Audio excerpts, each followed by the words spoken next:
Չինաստանի Հանգժու քաղաքը հատուկ նշանակության տարածք է հիշեցնում։ Քաղաքում, որը հաջորդ շաբաթ հյուրընկալելու է 20 առաջատար երկրների ղեկավարների գագաթաժողովը, արդեն իսկ տեղակայվել են հազարավոր ոստիկաններ, հատուկ ջոկատայիններ եւ կարմիր թև կապներով քաղաքացիական պարեկայիններ։ Ավելին, Հանգժուից ժամանակավորապես դուրս է հանվել քաղաքի 9 միլիոնանոց բնակչության մեծ մասը, փակվել են բազմաթիվ ձեռնարկություններ։ Բնակիչները, սակայն լրագրողների հետ զրույցներում չեն դժգոհում։ Կան դրական եւ բացասական կողմեր։ Մենք հպարտ ենք, որ հանդիպումը մեզ մոտ է տեղի ունենալու, սակայն կան դրա հետ կապված անհարմարություններ, որոշ միջոցներ չափազանց կոշտ են։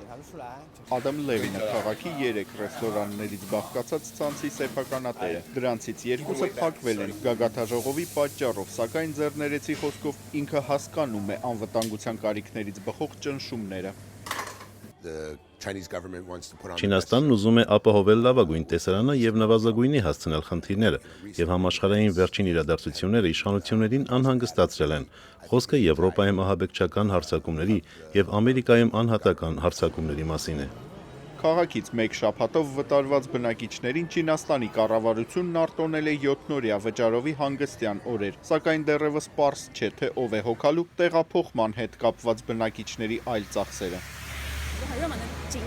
Քաղաքի բազմաթիվ գեղատեսիլ վայրեր այժմ դատարկվել են։ Մենք էլ կատակով ասում ենք, որ երևի թե պատմության մեջ առաջին անգամ է, որ քաղաքի բնակիչները կցանկանային քաղաքից դուրս ապրել։